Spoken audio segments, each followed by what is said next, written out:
오늘은 답답함의 앞에서라는 제목으로 말씀을 전하려고 합니다. 오늘 말씀이 되게 간단합니다. 사실은 오늘 읽었던 마지막 이 절을 중심으로 말씀을 이렇게 나누려고 해요. 오늘 예수님께서는요, 책망을 하시는 거예요. 뭐라고 하십니다. 책망을 하십니다. 위로를 하십니다. 이렇게 말씀을 드리지만 그게 와닿지 않으니까 굳이 말씀드리자면, 뭐라 하신다는 거예요. 뭐라 하셨다. 저번 주에 어떤 말씀이 있었는지 기억하시나요? 저번 주에는요, 변화산의 말씀이었습니다. 변화산의 사건. 정확히 말씀은 별로 없었죠. 제자들은요, 예수님의 놀라운 모습을 봤습니다. 그건 예수님이요, 직접 하셨다기보다는 하나님의 손을 통하여 그렇게 하셨다라고 말씀드렸어요. 하나님께서 그렇게 보이게 하셨고, 또 믿음의 조상들을 함께 있게 하셨고, 또 하나님께서 안개 속에서 그들에게 직접 말씀하셨다 했어요. 그 말씀의 중심이 뭐였냐? 그의 말을 들으라 하는 거였어요. 그 한 가지를 위해서 그렇게 많이 보여주셨다는 거죠. 준비하기 위해서. 이러한 변화의 사건은요, 큰 일이었습니다. 이제 예수님은요, 때가 된 거예요. 왜 때가 참에, 때가 이르지 아니하매 이런 표현들이 있는데 때가 된 겁니다. 누가 봐도 때가 됐어요. 예수님도 아셨습니다. 때가 찼어요. 이제 예수님은요, 예루살렘으로 향하려고 하십니다. 그런 마음을 가지고 산에서 내려오시는데요, 큰 무리를 만나게 되는 거예요. 내려오는데 막 웅성웅성해요. 뭐야? 이러고 보셨을까요? 어떤 무리냐면요, 소동이 일어난 거예요. 어떤 사람이요, 예수님을 맞이합니다. 맞이하는데 그냥 앞에서 맞이한 게 아니라 무리들 가운데서 소리 질러 얘기를 하는 거예요. 내 아들을 돌보아 달라. 이렇게 소리를 지릅니다. 무리 중에서요. 이게 어떤 뉘앙스인지 아시겠나요? 막 무리가 몰려온 거예요. 한 명이 나와가지고 이렇게 대접하는 게 아니라 뒤에서 소리를 지르는 그런 겁니다. 그 아들은요, 그 사람의 외아들인데요, 귀신이 종종 그를 괴롭힌다고 합니다. 증상을 보면은요, 지금으로 보면은 발작하는 것 같죠? 맞나요? 이렇게 누워가지고 거품을 흘리고 괴로워하고. 근데 문제는 그겁니다. 그 증상이 문제가 아니라 이 사람이 붙이는 이 지난 일, 방금 전에 있었던 일을 얘기하는데, 당신의 제자들에게 내쫓아 주기를 구하였으나 그들이 능히 하지 못하더이다 라고 얘기를 하는 거죠. 그러자 예수님께서는요, 그들에게 말씀을 하시는데요, 그게 오늘 말씀의 중심 구절인 누가복음 9장 41절입니다. 다시 한번 같이 읽어보겠습니다. 시작. 예수께서 대답하여 이르시되 믿음이 없고 패역한 세대여, 내가 얼마나 너희와 함께 있으며 너희에게 참으리요, 내 아들을 이리로 데리고 오라 하시니 아멘. 뭐라고 하셨습니까? 그들에게 믿음이 없고 패역한 세대여 라고 말씀하셨다는 거예요. 패역이 뭐냐면요, 굳이 한자어를 번역하지 않고 원어만 봐도요, 타락하다, 혼란하다, 비뚤어지다, 그런 겁니다. 뭡니까? 그래서 이 뜻이 그들에게 화내시는 거예요. 근데 예수님은 왜 화를 내십니까? 먼저는요, 그 무리들이 잘못되었기 때문에 예수님은 화를 내셨다는 거예요. 지금 그 많은 사람들이요, 무리들이 왜 모여 있습니까? 무리들 각자의 지금 문제를 가지고 모여 있나요? 막 줄을 서 있나요? 아니라는 거예요. 문제는 하나였습니다. 그리고 많은 무리들이 있는 거예요. 그 무리들은 왜 있습니까? 구경하려고 모였다는 거죠. 구경하려고 모였다는 겁니다. 예수님을 믿어서 따라온 거라기에는 그렇게 소리 지르면 안 되는 거죠. 무례하지 않습니까? 선생이요 이러고 어떤 선생님한테 그렇게 얘기합니까? 아픈 사람들이 막 여기저기 서 있는 게 아니라 지금 그 아들 하나 데리고 오고 나머지는 다 구경하러 온 거예요. 그들은 지금 기적을 구경하기 위해서 왔습니다. 더욱이 그 부탁하는 사람이 말하는 태도를 보세요. 예수님이 만났던 사람들과 다르지 않습니까? 정말 막 소리 지르던 사람들은 맹인 정도. 그 사람은 어쩔 수 없잖아요. 안진뱅이 이런 사람들. 그런 사람들 말고는 누가 이렇게 합니까? 예수님은 종종 내 믿음이 너를 구원했다라고 말씀을 하셨습니다. 그런 사람들의 태도와 비교하여 볼 때 오늘 이 사람은요, 믿음이 있어 보이십니까? 어떠셔요? 당신의 제자들이 못 고쳤으니 선생님이 내 아들을 돌보아 주십시오라고 당당하게 얘기하는 이 사람. 무리들 앞에서, 무리들 사이에서 숨어서 자기 아들인데, 자기 하나밖에 없는 외아들이라는데 그렇게 얘기하는 그 사람의 태도를 보세요. 이 사람이 정말로 그 기적을 받을 만할까요? 그런 자격이 있을까요? 글쎄요.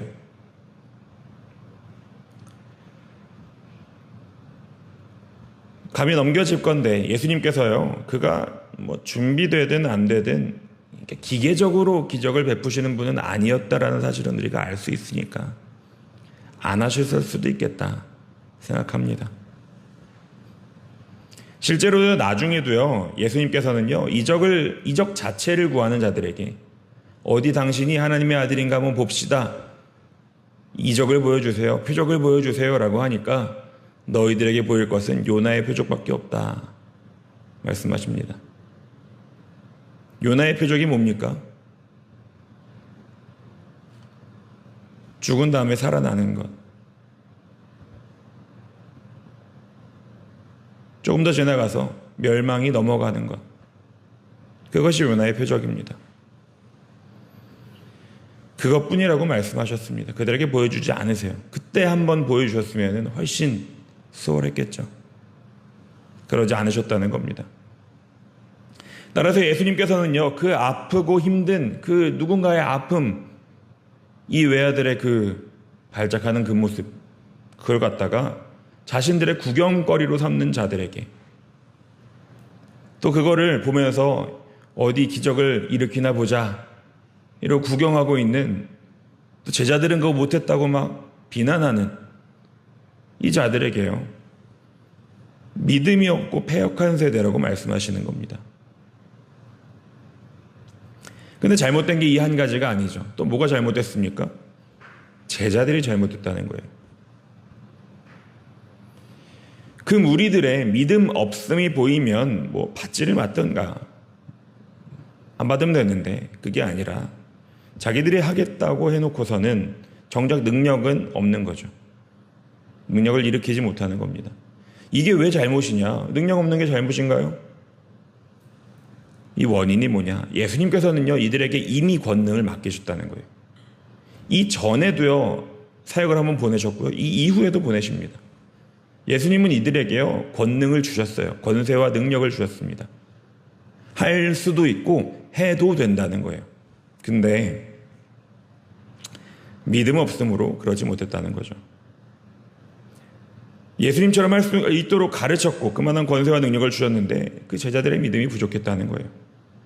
예수님은요, 그거에도 화가 나셨습니다. 그래서 굳이 믿음이 없고라고 말씀하시는 거예요. 믿음이 없고 패역한 세대다. 예수님은요, 콕 집어서 누가 아니라 지금 이 그림이, 이 상황이 절망적인 겁니다. 마음에 안 드시는 거예요. 예수님이 내려오시자마자 보게 된 이 그림이 이해가 되십니까? 애들을 막 잘 키워놨다고 생각했는데, 아, 많이 컸다. 이 정도면은, 그래, 한 사람으로 살겠다 생각하고 외출했다가 들어와 보니까 집안이 난장판인 거예요. 서로 막 죽이겠다고 막 싸우고 막 TV 막 깨부수고 막 장롱 엎어져 있고 난리가 난 거예요. 그런 마음. 예수님은요, 지금 이럴 상황을 보실 때가 아니에요. 예수님이 화가 나신 데는요, 상황이 뒷받침이 됩니다. 그 뒤에 뭐라고 말씀하십니까? 내가 얼마나 너희와 함께 있으며 너희에게 참으리요 라고 말씀하신다는 거예요. 이제 예수님의 때가 다가오는 겁니다. 예수님은요, 예루살렘으로 이제 가셔야 돼요. 실제로 예수님은 곧 예루살렘으로 여정을 떠나십니다. 그러면 이제는 제자들을 준비시키셔야 하는데 예수님 없이는 해결되지 않는 이런 상황을 또 아직도 여태 마주치고 있으니까 얼마나 답답하시겠습니까? 변화산의 사건을 예수님도 경험하시고 내려오시면서 이제는 가야겠다라고 내려오는데 바로 맞이한 이거, 딱 일어서려는데 바로 딱 엎어지는 그런 느낌 아니겠습니까? 분별력 없고 믿음 없고 능력 없는 제자들, 또 여전히 예수님을 믿음으로 따를 생각은 못하고 기적만 보고 싶어하는 구경꾼들, 그 앞에서 예수님의 마음이 얼마나 답답했겠습니까? 예수님께서요, 언제까지나 그렇게 함께 계실 수 있었다면 그렇게 얘기 안 하셨겠죠. 예수님의 사역의 날은 정해져 있었습니다.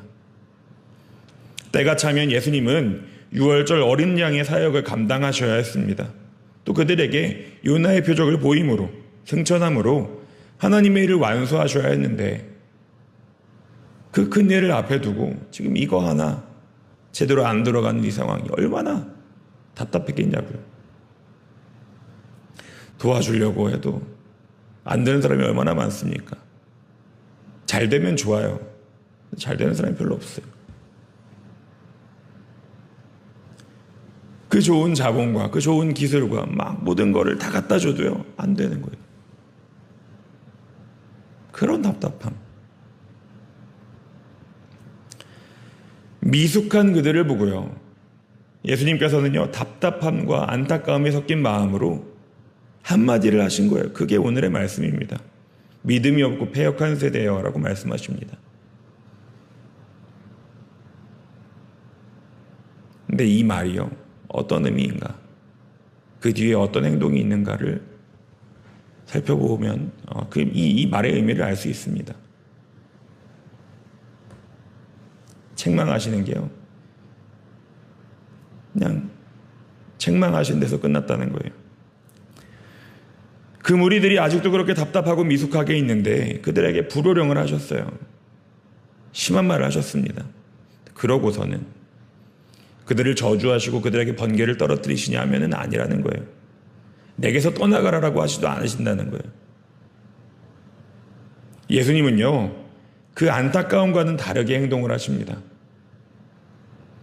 그 제자들이 받아온 사역을 감당하신다는 거예요. 제자들을 위해서, 또 그 믿음이 약한 자들을 위해서요, 감히 보여주십니다. 그들의 앞에서 귀신을 내쫓으십니다. 그들 모두가 하나님의 위엄에 놀랐다라고 이야기합니다. 이것이요, 오늘 말씀에서요, 이 답답한 자들, 특별히 그렇게 심한 말을 하신 만큼 정말 그렇게 답답한 자들에게 하시는 예수님의 행동이라는 거예요. 예수님은요, 한 번 더 참아주시고 기다려주십니다. 오늘 이 말씀을 기억하시기 바랍니다. 오늘 우리는요, 예수님 제자의 입장에서 오늘의 말씀을 듣습니다. 그렇죠. 우리가 구경꾼은 아니잖아요. 그래도 아무리 심해도 어떻게 되나 보자 이런 사람은 아니에요.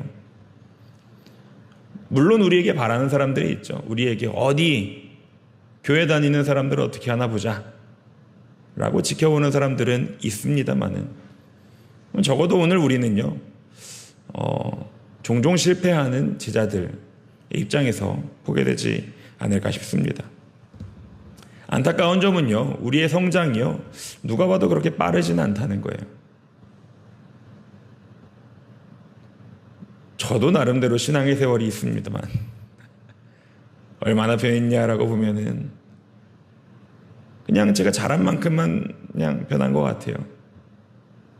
뭐 그들보다 더 나아졌냐? 글쎄요. 그래서 사실 좀 많이 찔립니다. 초보적인 문제, 같은 문제로요, 또 똑같이 고민하고 또 시험 들고 또 넘어지고, 스스로 볼 때도 그렇습니다. 심지어는 내가 봐도 답답한데 하나님은 어떠실까라고 생각하면 그러면 때로 두렵기도 합니다. 바울과 같은 두려움이죠. 버림받지 않을까. 여러분의 믿음 생활은 어떠십니까? 꼭 기억하셔야 할 것은요, 우리에게도 때가 있다는 거예요. 우리에게도 준비되어야 할 때가 있습니다. 하나님이 사용하시려고요, 이렇게 준비해 놓으신 때가 있어요. 너가 말씀은 안 하시지만 며칠 있다가 누구를 만날 때 얘가 그거 해줬으면 좋겠다. 우리는 모를지라도 준비되어 있습니다. 무슨 일 만날 때 그래도 이렇게 했으면 좋겠다. 우리가 그 자리에 가서 우리의 믿음대로 표현해야 할 때가 있습니다. 그런데 우리의 준비가 너무 더뎌서 쓰임을 받을 수 없다 그러면, 아니면은 더딘 게 아니라 자기를 부인하고 제 십자가를 지고 가는 것이 아니라 아직도 내 짐을 지고 내 욕심대로 살고 있다면, 오늘 하나님께서는요, 우리에게도 같은 말씀을 하실 겁니다. 믿음이 없고 패역한 세대야 라고 저희를 혼내실 거예요. 그러나 동시에 기억해야 하는 것은요, 주님은 우리를 버리지 않으셨다는 거예요. 오래 참으시는 주님께서는요, 우리를 끝까지 포기하지 않으실 줄을 믿습니다. 넘어진 우리에게 한 소리는 하시되, 그럼 어쩔 거예요, 넘어진 걸. 일으켜주시고 흙 털어주시고 다시금 걸을 수 있도록 도와주신다는 겁니다. 우리가 제대로 서서 걷고 뛸 때까지 주님은 우리를 도우실 줄로 믿습니다. 말씀을 마무리하려고 합니다. 뭐 다 그렇죠. 그렇게 성장이 늦는 걸 보는 걸 누가 좋아합니까? 즐거우신가요? 막 아이들이 더딘 걸 보면은 야, 너 아직도 못하는구나, 이렇게 얘기할 사람 아무도 없단 말이에요. 모두의 바람이 그렇죠. 그러나 그렇다고 더디다고 버리지는 않으신다는 거예요. 답답하지만 그렇다고, 혼내시지만 그렇다고 버리지는 않으신다. 그래도 된다는 말씀이 아니라는 사실을 꼭 기억하시되, 그러나 적어도 오늘 말씀에서 우리가 용기를 얻기를 바랍니다. 더딘 제자들을 책망하시되 버리지는 않으시는 주님께서 오늘 우리에게도 동일한 은혜를 허락하실 줄을 믿습니다. 이 사실을 믿음으로 용기 내어 나아가시는 저와 여러분이 되었으면 좋겠습니다. 그렇게 되기를 주님의 이름으로 축원합니다. 기도하겠습니다. 아버지 하나님, 오늘 저희에게 그 제자들과 그 무리들의 모습을 같이 보게 하시고 아버지 그 마음을 느끼게 하시니 주님은 감사합니다. 아버지 하나님, 저희의 이 부족한 이 마음이, 아버지 하나님 더딘 성장이 그 말씀을 보면서 저희 마음 가운데 찔림이 있게 합니다. 주님, 그러나 저희가 너무 낙심하지 않게 하시고 아버지, 그러나 그것으로 만족하지도 않게 하시고 아버지, 다만 주님을 믿음으로 다시 한 번 더 저희를 참으시는 주님을 저희가 믿음으로 아버지 그렇게 나아가기 원하오니 주님, 저희에게 용기를 주시고 힘을 주시고 자라날 수 있도록 주님 함께하여 주시옵소서. 아버지, 그래서 저희가 주님의 때에 주님의 일을 할 수 있는 아버지 그런 든든한 일꾼들이 될 수 있도록 저희를 이끌어 주시옵소서. 주님 감사합니다. 예수님 이름으로 기도드렸습니다. 아멘.